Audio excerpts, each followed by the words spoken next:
Hi, welcome to our channel where we share the most intriguing stories.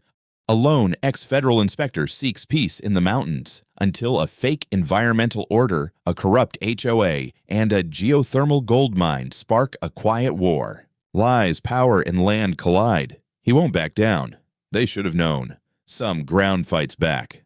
I was halfway through my second cup of coffee when the quiet cracked. Mountain mornings have a particular kind of silence, thick, deliberate, like the land is holding its breath. The lake below my porch was smooth enough to reflect the tree line without distortion, and steam curled off the mug in my hands as the sun pushed over the ridge. I had been living here long enough to tell time by the light, and nothing about that morning suggested trouble. No wind, no birds scattering, no distant engines climbing the service road. Then I heard tires. Not one vehicle, several. Slow, deliberate, confident. The kind of sound people make when they think they belong somewhere. I stood and looked down the gravel drive just as the first SUV came into view. Black, clean, expensive, with a white logo on the door that didn't belong in my world. Behind it, a white utility van with green lettering that read County Environmental Services, and behind that, a patrol car. Lights off, but very much present. I didn't move. I didn't need to. Anyone driving up here already knew exactly where they were going. The vehicles stopped in a neat line like they'd rehearsed it. Doors opened, shoes hit gravel. I counted people the way old habits die hard. One man in his early 60s stepping out of the SUV, posture stiff, chin lifted. Another man from the van, mid-30s, clipboard tucked under his arm, wearing a reflective vest that still had the creases from the packaging. Two police officers from the cruiser, one young enough that his duty belt looked too heavy for him, the other older and slower, already scanning the area. The man from the SUV didn't wait for introductions. "Mr. Blackwood," he said, voice carrying uphill. "Good morning." He knew my name. Of course he did. I took a sip of coffee before answering. "Morning," I said. "You're about 2 miles uphill from wherever you think you're supposed to be." He smiled the way people smile when they believe paperwork outranks land. Preston Gale, president of the Everpine Resort Homeowners Association. That explained the SUV. He gestured toward the man with the clipboard. "This is an environmental inspector from the county. We're here regarding a serious issue with your property." I finally stepped off the porch and walked down the short set of stairs, boots crunching against dirt and pine needles. I stopped several feet short of them, close enough to talk, far enough to make a point. "Interesting," I said, "because I didn't invite anyone." Preston's smile didn't move. "This isn't a social visit."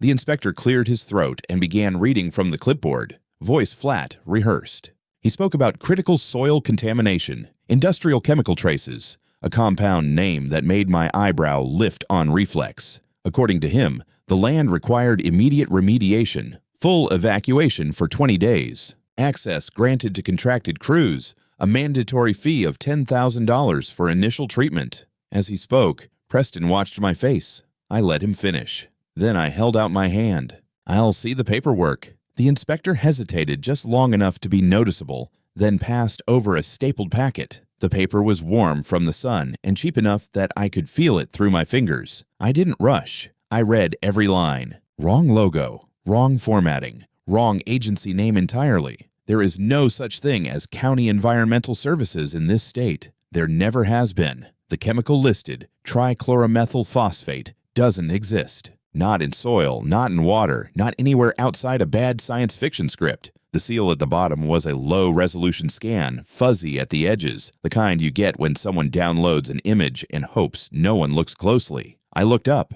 "This is a joke," I said calmly. Preston's eyes tightened. "I assure you, it is not." I tapped the page. "There is no county-level environmental authority in Colorado with jurisdiction over private land like this. Environmental enforcement is federal or state level only, EPA or CDPHE. You're neither." The inspector shifted his weight. "And that chemical you named," I continued, "isn't real.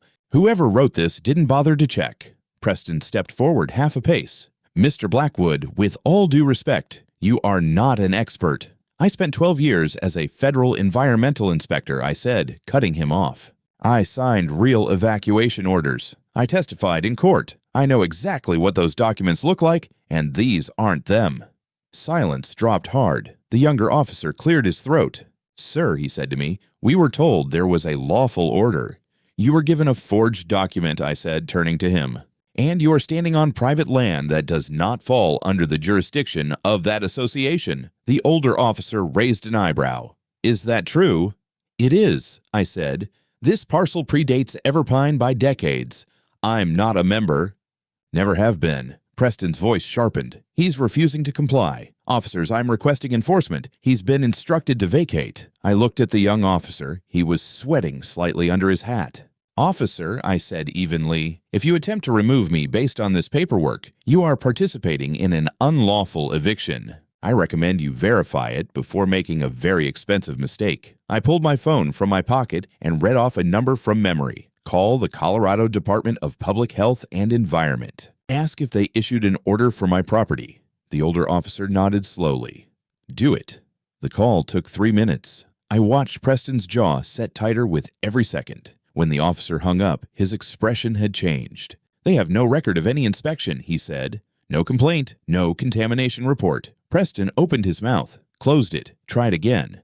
There must be some confusion. There isn't, the officer replied. We're not enforcing anything today. The inspector with the clipboard had already taken a step backward. Preston looked at me like I had personally offended him. This isn't over, I shrugged. It never is. They left in a hurry. No goodbyes, no explanations. Engines revved harder than necessary as they backed down the drive. When the dust settled, I realized I wasn't alone. A man stood near the tree line to my left, leaning on a weathered walking stick, hat pulled low. Late 60s, maybe older, ranger build, someone who belonged to the land more than the road. Morning, he said. Morning, I replied. Name's Roy, he said. Been watching this ridge longer than most people have been alive. I nodded. He looked down the drive where the vehicles had vanished. Don't like it when folks bring cops up here. Usually means trouble. Wasn't my idea. He studied me for a moment. Land smells clean, he said finally. But men don't come this far uphill without wanting something. I watched the lake again, steam rising where the sun touched it. That, I said, we can agree on. Roy nodded once and turned back toward the trees, leaving me alone with my coffee and the uneasy feeling that the silence had changed. By the time the sun dipped behind the ridge that evening, I'd scanned those fake documents 6 times, annotated every inconsistency in red ink, and filed digital copies to 3 cloud backups. Just in case someone decided to play dirty with a lighter or a magnet. I'd seen bureaucratic sabotage in my EPA days, the way bad actors erase paper trails when they realize they've underestimated their target. This wasn't my first rodeo, but it was starting to feel like the horses were rabid. I sat at the kitchen table, everything spread out like a crime scene, because that's what it was.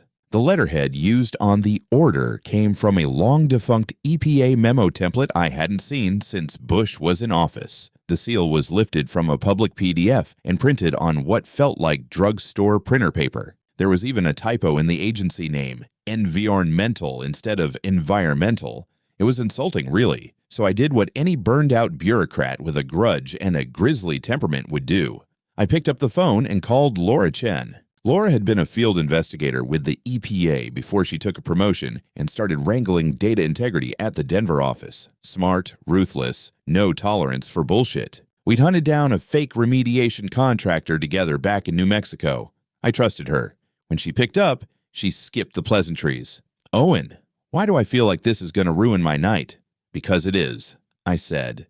I need you to check the complaint database. My parcel northeast of Everpine. Someone tried to serve me an evacuation order for toxic soil contamination.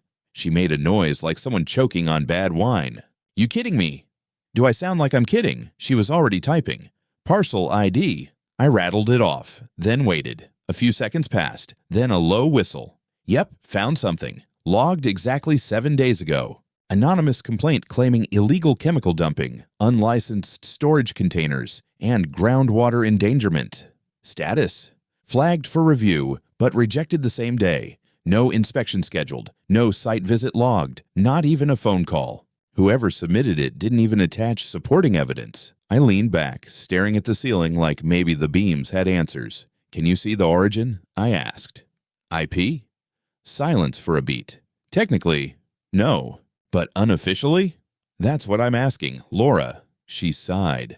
IP address traces to a business connection registered under Gale Construction, Everpines Community Development Office. That's your HOA president's company, right? Ding, ding, ding, I said. Preston Gale himself. She cursed under her breath. What the hell is this guy trying to pull? He's trying to force me off my land. There's a hot spring here. He wants it for a spa. Laura laughed, bitter and low. You ever think about writing a book? Every damn day. I thanked her, hung up, and added that data to the growing file I'd titled War Crimes Against Common Sense. That night, I installed a second set of motion sensor cameras at the back edge of my property, one facing the old service trail, the other toward the access slope near the ridge. I wasn't just worried about paper threats anymore. Preston had failed at the front door, which meant next time he might come crawling through a window. Turns out, I didn't have to wait long for the next move. At 10 the next morning, I headed to the general store down in Miners Hollow to pick up a package, water filters, some freeze-dried meals, a replacement part for my generator, nothing fancy. The woman at the counter, Jean, gave me a polite smile, then handed over a large envelope with my name on it. No return address, no postage. Inside was a fresh copy of the same fake environmental order, but this time someone had scrawled in red ink, "Final notice. Failure to comply will result in legal action." Subtle. Back at the cabin, I opened my gate to find my private property sign had been split in half, like someone had kicked it. Not torn off. No, that would have taken commitment. Just broken enough to rattle the message. I took photos, logged the time, uploaded it all. Then I stared at the woods for a long time. He was escalating. Sloppy intimidation, fake bureaucracy, now property damage, and anonymous threats. A trifecta of cowardice. I grabbed my thermos, filled it with what was left of the morning's coffee, and walked the perimeter. About halfway through, I spotted someone standing near the creek on the eastern boundary, tall, in a ranger's jacket. Roy. He turned when he saw me, lifted a hand in greeting. "Wasn't sure if I'd find you out here," he said. "Walk this loop every day," I replied. Thinking about putting in a trap door and dropping in on trespassers. He gave me a dry chuckle. Heard about the environmental order. Word travels. Word's wrong. It's fake.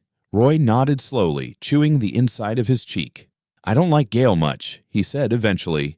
"But the man doesn't usually come this far out of pocket." I looked him square in the eye. "This isn't a warning. This is theft. Just dressed up in legal stationery." "Could be." He shifted his weight. "But you gotta admit, you show up out of nowhere, buy a cabin on untouched land, refuse to join the HOA, and then suddenly a hot spring pops up under your porch? Most folks around here like things uncomplicated." "I didn't dig the damn spring," I said. "It was here, always has been." "I know," Roy said. "I was just saying, you got eyes on you now." He turned to go, then paused. "Be careful, Blackwood. Men like Gale don't like losing." "Neither do I wanted to say. But instead, I just watched him disappear into the trees while the wind picked up and rattled the broken sign like bones on a string. 2 days later, the noise returned. Not tires this time. Engines. Loud ones. Commercial, diesel-throated, and unapologetically arrogant. I heard them before I saw them, bouncing up the switchbacks like they owned the place. That same polished SUV in the lead, followed by a flatbed truck hauling a portable containment trailer, hoses coiled like entrails on its side. A second van trailed them, this one labeled Hazmat Response Services, LLC. I was already on the porch, mug in hand, shotgun not in hand but very visible behind the door. It's a legal state, and I was done being polite. The truck stopped just shy of the clearing. The containment trailer hissed a mechanical sigh as it lowered stabilizers. 4 guys in hazmat suits began unloading gear without a single glance toward the house. Preston Gale stepped out of the SUV like he was arriving for a tea time. "Good morning, Mr. Blackwood," he called, too loud, too friendly. "We're here to begin preliminary soil extraction, standard procedure. Shouldn't take more than a few days." I didn't answer, just sipped my coffee, let the silence soak into his confidence. He walked closer, stopping at the edge of my gravel loop. "I assume you've had time to reconsider our proposal, and I appreciate you not calling the police again." "I didn't say I wouldn't," I said. He smiled. "No need for escalation." I set the mug down on the railing. "What you're doing is called trespassing." "And what those men are doing," I nodded toward the hazmat crew unloading equipment onto my property. "That's criminal trespassing with intent to tamper." Preston raised both hands as if trying to de-escalate a hostage situation. "They have a work order. You have another fake document, Preston. That doesn't make it a work order. It makes it evidence. He didn't like that. The smirk twitched into something meaner. Then he looked over my shoulder and said, "Gentlemen, please proceed. We're not here to argue. We're here to protect the environment." One of the hazmat guys fired up a portable soil auger, the kind you use when you actually plan to disturb the earth. I stepped off the porch and walked across the clearing fast and direct. The lead crewman barely turned before I was on him. "You have authorization for this?" I asked, projecting loud enough for every recorder I had running. "You have a signed warrant, state clearance, anything from EPA or CDPHE?" He froze like a dog mid-theft. Then another voice cut through the morning. "Is there a problem here?" It was Roy. He stood near the edge of the trees, his own truck just behind him, parked off the trail. His ranger jacket was zipped halfway, hand resting on his hip like it always did when he was deciding whether to believe what he was seeing. Preston turned to him, instantly shifting tone. "Mr. Morgan, always a pleasure. Just a routine ecological remediation." Roy walked closer, not fast, not slow, just steady, measured. "This land's not part of Everpine," he said. "Technically correct," Preston replied. "But the contamination may impact the shared watershed, which justifies precautionary intervention." Roy looked at me, then at the hazmat crew. "You got that in writing?" Preston stepped back, gestured toward the van. "All the documentation is in the field packet," I answered for him.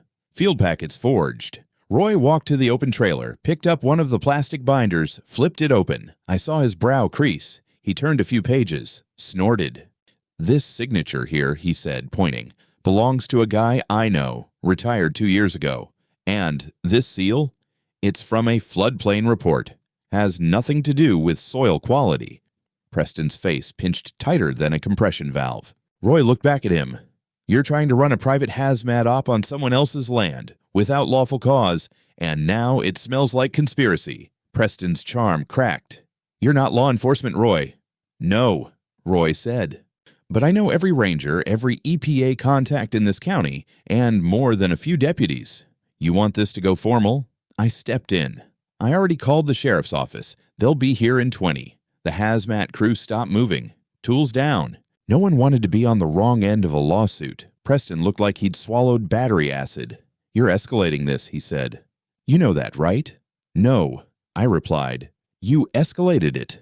I'm just documenting the climb." He stormed back to the SUV, barking something into his phone. The crew started packing up without a word. In less than 10 minutes, the convoy turned around and rolled back downhill, leaving muddy tire marks and silence. Roy stayed behind, hands in his pockets.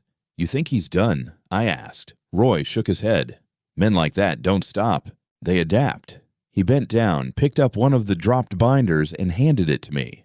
"You should go see the folks at the town office," he said. "Word is there's been talk about rezoning up here. Might be worth finding out who's whispering what." As he turned to go, I said, "Why'd you help?" He didn't stop walking, just called over his shoulder. "Didn't do it for you, Blackwood. Did it for the creek. It doesn't have anyone else to speak for it." That night, I read the local paper over a bourbon. Page 3. Potential hazards at Blackwood Spring. Environmental concerns raised at high-altitude parcel. There was a stock photo of a hazmat crew, not even mine, next to the article. The story quoted unnamed sources.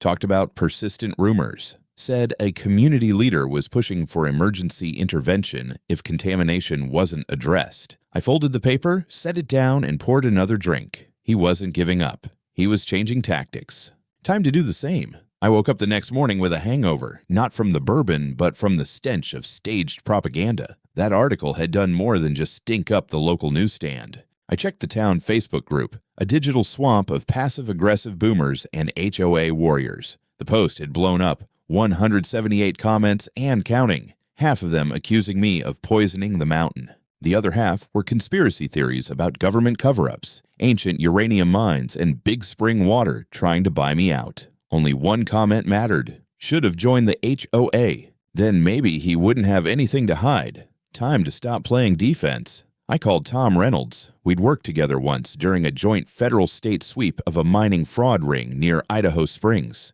He used to be DEA, then private, then burned out. Now he called himself a consultant in asset exposure, which was a polite way of saying he knew how to dig up dirt and wasn't afraid to roll in it. He answered on the second ring. "If this is about a dead deer carcass in a hot spring, I had nothing to do with it. Still charming, I see. Owen, you son of a bitch. What's up? I've got a rich developer with forged environmental orders, fake hazmat crews, and a hard-on for geothermal real estate. I need you to dig. There was a pause. I'm listening. By evening, Tom already had results. Knew the name Gale rang a bell, he said, voice grainy over speakerphone. Preston Gale, president of Gale Construction. On paper, he's worth about $4 million. Off paper, I'd say he's 2 months away from defaulting on half his loans. His resort's bleeding money. Investors are pissed. Any recent permits?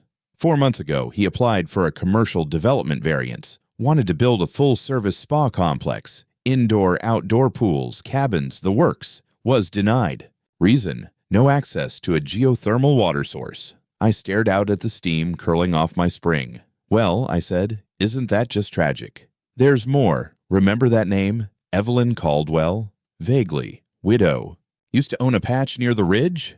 Yup, sold it under duress last year. Claimed her well water had benzene anomalies. Suddenly, she gets a visit from environmental agents with clipboards and warnings. Within a month, she sells for half market value. And guess what? Gale builds a parking structure there 6 weeks later. My stomach turned. Did you confirm the agents?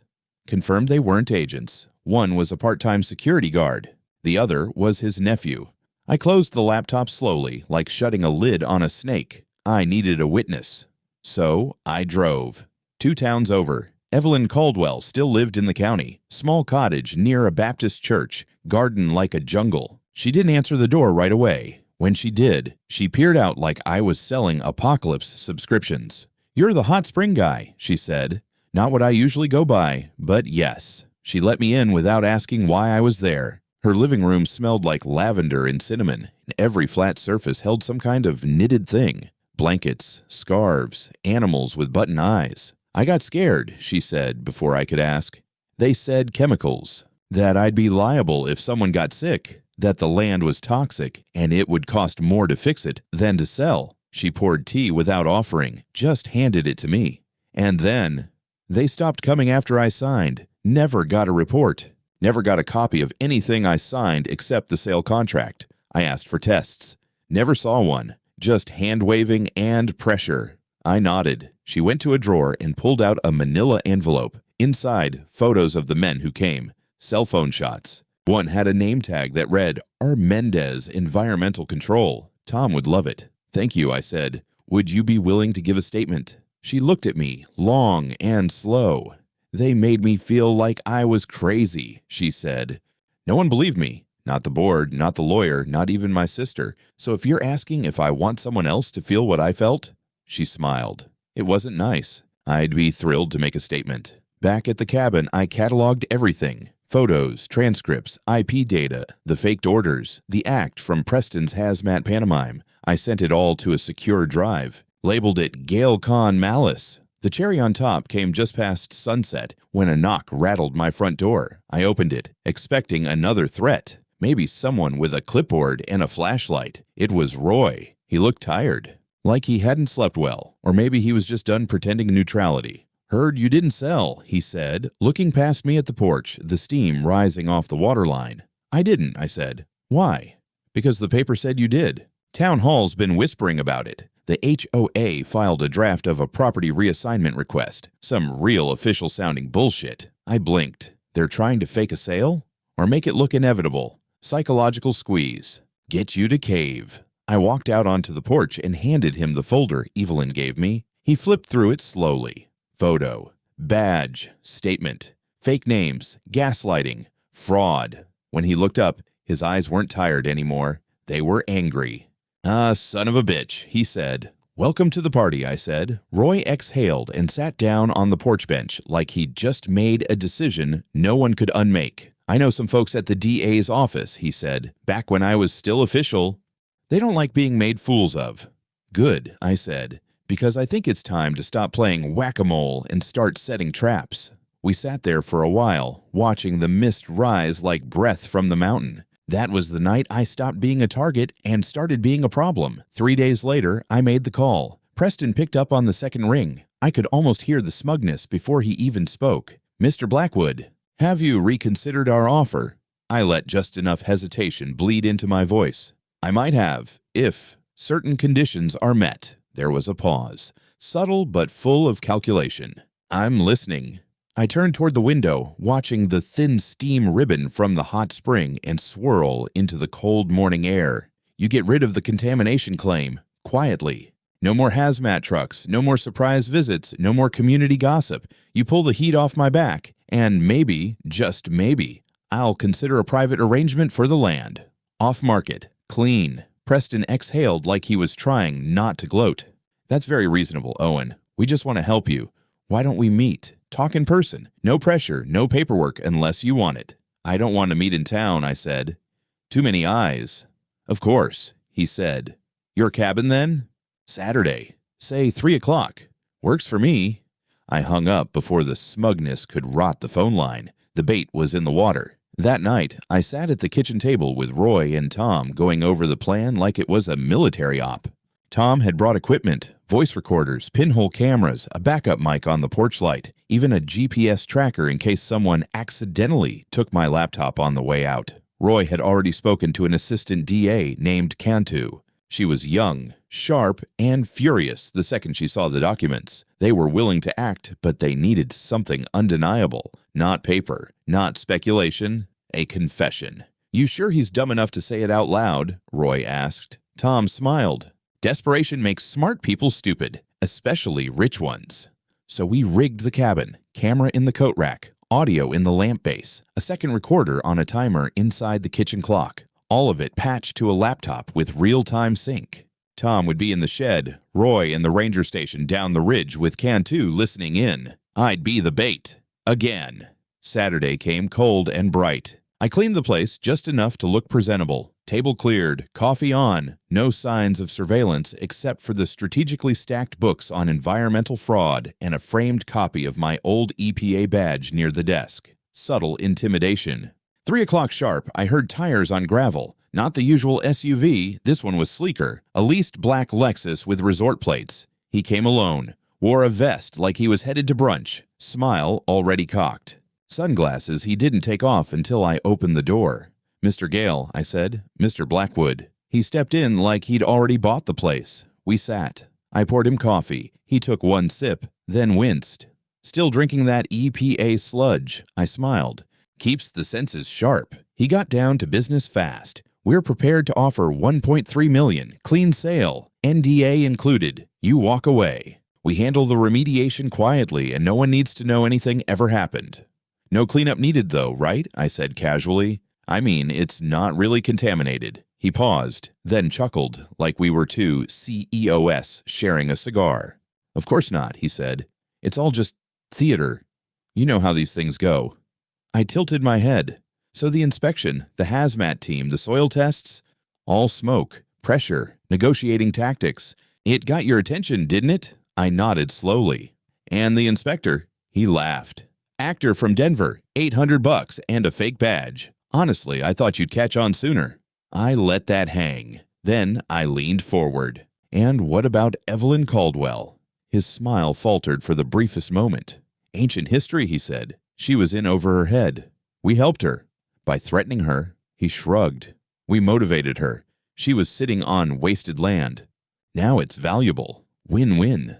My heart was pounding so hard I could feel it in my jaw, but I kept my voice level. And you used HOA funds to finance all this. He sipped his coffee again. Some of it. The board didn't ask too many questions. They wanted results. Besides, we'll make it all back in the first year once the spa is up and running.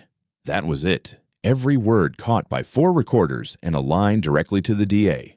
I stood up, walked to the door. Well, Preston, you've made yourself very clear. He stood, brushing imaginary lint from his vest. So we have a deal. I opened the door. Not exactly. Tom stepped out from the shed, shotgun in hand, but pointed down. Roy walked up from the trees behind the porch, holding a radio. Preston blinked. What is this? Roy spoke into the mic. DA Cantu, are you ready? A voice crackled over the radio. Loud and clear, bring him in. Tom nodded. Congratulations, Preston, you've just confessed to fraud, conspiracy, and misappropriation of funds. On tape, multiple times. Have a seat. Preston turned red so fast I thought he might stroke out. You entrapped. This won't hold up." Roy stepped forward. "Son, we didn't trap you. We just gave you a stage. You delivered the monologue." I almost felt bad. Almost. He tried to walk past me, but I blocked the door. "You're not leaving in your Lexus," I said. "Sheriff's already on his way. Might want to practice your no comment." He stared at me, then at Roy, then at Tom, like he still thought there was a card left to play. But the game was over. The sheriff's cruiser pulled up 20 minutes later, lights flashing against the trees like a slow rolling forest fire. 2 deputies stepped out, both of them stone-faced. One of them was young, same kid from the first encounter. He wouldn't look me in the eye. The other was Sheriff Dale Hatchett himself, grizzled, slow-moving, with a voice like creaking barnwood, and the posture of a man who had seen too much paperwork and not enough justice. He stepped out of the car, looked at Preston, still standing on my porch like a glitch in a simulation, and sighed. "Well, hell," Dale said. "I was hoping I wouldn't see you up here again, Mr. Gale." Preston snapped. "You don't have jurisdiction to detain me. This is entrapment, and I want my lawyer, immediately." Dale scratched his beard. "You'll get one. But first, I'm going to read you something." He pulled a folded paper from his coat pocket. I recognized the DA's letterhead immediately. "Preston Gale, you are under arrest for multiple counts, including fraud, forgery, conspiracy to commit environmental interference, attempted unlawful eviction, and misappropriation of HOA funds. You have the right to remain silent." Preston stepped forward, hands up, defiant. "You can't do this. I'm on the board. I've contributed millions to this county." "Anything you say can and will be used against you in a court of law," Dale continued without breaking stride. "You have the right to an attorney." Preston lunged. Not a punch. Not really. More like a last-ditch shove. But Roy moved faster than any retiree had a right to. He intercepted him mid-step, arm across the chest like a fallen log, and pressed Preston back against the cabin wall with enough force to knock the breath out of him. "Now that," Roy said, "was dumb." The younger deputy stepped in and cuffed him. No resistance this time, just heavy breathing, fast and sharp. Preston looked at me one last time, eyes wild, desperate. "This isn't over." "Oh," I said, "I think it is."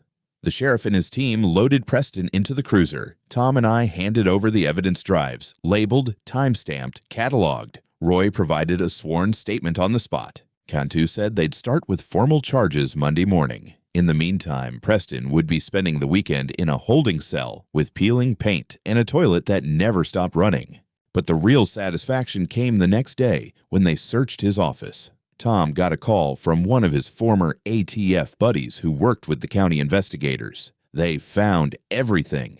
A storage bin full of fake documents, printouts of the phony inspection forms, unused letterhead templates, even props from the hazmat op, including the exact same vest worn by the Denver actor, emails detailing the staged harassment of Evelyn Caldwell, financial records showing that over $120,000 from the HOA's reserve fund had been funneled into contractor services under fake LLC names, all traceable to Gale Construction. The hammer was coming down. Hard. And the icing.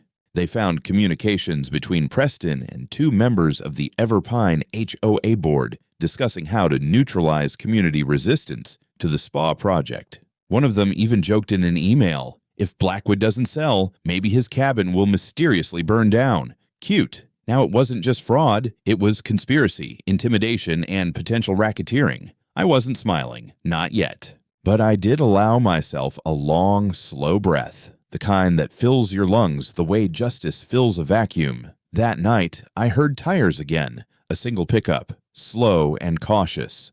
Roy. He stepped out holding a 6-pack and a look that said it ain't over yet, but it's damn close. "DA wants you in court next week," he said. "They're going for a full public hearing, open session. Press will be there." I raised an eyebrow. "You coming?" He cracked open a bottle and handed it to me. "Hell yeah, wouldn't miss it for the world." We sat on the porch for a while, not talking, just watching the hot spring breathe out steam in rhythmic pulses like the mountain itself was alive and exhaling. "Funny thing," Roy said, eyes still on the trees, "about men like Gale. They think a pretty view gives them divine right. But the land doesn't care about money, it just waits. And when the wrong man tries to own it, it fights back," I said. He nodded. "With the right help." I clinked my bottle against his. See you in court." The courtroom smelled like old paper, floor wax, and stale anger. It was one of those no-frills municipal rooms built sometime in the 60s. Paneled walls, hard wooden pews, acoustics that turned every cough into a cannon blast. But on that Monday morning, it felt like the center of the goddamn universe. Every seat was filled. Locals, HOA members, reporters with badges on lanyards. I even spotted Jean from the general store. She gave me a thumbs up like I was walking into a wrestling match. And, in a way, I was. Preston sat at the defense table in a suit at least one size too tight. His lawyer, gray-haired, slick, probably charged by the syllable, whispered something into his ear every 5 minutes. Preston just stared straight ahead, jaw clenched, hands folded like a naughty schoolboy trying to fake innocence. The judge was an older woman with sharp eyes and a voice like she could castrate a grizzly with 2 words. Honorable Judge Morales. I liked her immediately. She began with a summary of the charges: fraud, forgery, criminal trespass, attempted unlawful eviction, misappropriation of funds, conspiracy, and, my personal favorite, reckless endangerment via falsified environmental claims. Then came the witness testimonies. They started with Roy. He was calm, concise, and devastating. Described every fake document he reviewed, the irregularities in the supposed inspection, the confrontation on my property. He even brought a printed copy of the hazmat contractor's invoice showing a billing address that traced back to a UPS box leased by Gale Construction. Then came Evelyn Caldwell. She walked slowly to the stand but spoke with fire. Her voice cracked when she described the fear, the pressure, the way they made her believe her land was toxic. She read out loud one of the letters she received, a threatening mess of legalese that claimed her water could kill children. I saw 2 jurors physically recoil. And then it was my turn. I sat straight, hands visible, voice steady. I detailed everything. The morning of the fake inspection, the inspector's bizarre terminology, the fake badge, the way Preston threatened me with police removal, the broken sign, the anonymous letters, the hazmat team, the bribe, and finally, the confession at my cabin, recorded on 4 devices, synced, verified, and replayed for the courtroom in full clarity. I watched Preston's lawyer flinch halfway through the playback. After I stepped down, the prosecution rested. Short, brutal, surgical. Then it was Preston's turn to speak. He didn't take the stand. Of course not. But his lawyer tried. He blamed miscommunication, overzealous third-party contractors, a regrettable lapse in oversight. Claimed Preston never intended to deceive, that he simply acted in good faith, under the mistaken belief that environmental hazards were present. The courtroom laughed. Actually laughed. Judge Morales slammed her gavel once. "You think this is a joke, Mr. Gale?" Preston didn't answer. His lawyer had one last card. Attempted character defense. Brought in an HOA board member to testify that Preston had always acted with the community's best interests in mind. Then the prosecution handed the witness copies of the emails, suggesting my cabin might accidentally catch fire. The defense rested faster than a tipped cow. After closing statements, the judge called for a recess. It lasted 27 minutes. When we returned, she didn't waste words. The evidence presented to this court is overwhelming and disturbing.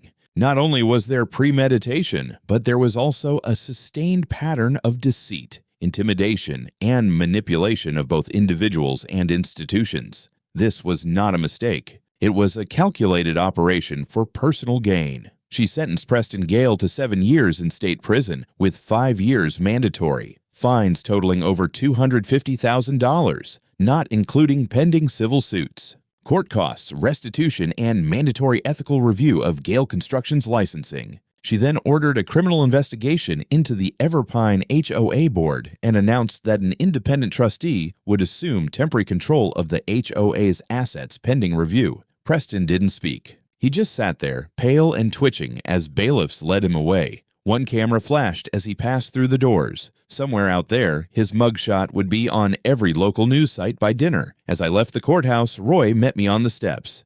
"Ever feel like you just stepped out of a movie?" he asked. "Only if it's one where the good guy spends most of the runtime pissed off and covered in dirt." He handed me a folded copy of the day's paper. Front page headline, "HOA President Found Guilty in Land Fraud Scheme." Below it, a photo of me standing beside the hot spring, arms crossed, looking slightly more competent than I felt. "Press got your good side," Roy said. I looked down at the photo, then out at the parking lot, where I saw Evelyn talking to a reporter and smiling. Maybe for once the land had spoken through us, and someone had actually listened. Winter came late that year. By December, the first snow had powdered the treetops like sifted sugar, but the ground remained warm near the spring. Steam still rose every morning, ghost-like and steady, just the way it had for centuries before men like Preston ever showed up thinking they could own it. The cabin was quiet now. Finally. No engines grinding up the road. No strangers with clipboards. No cameras poking from tree lines.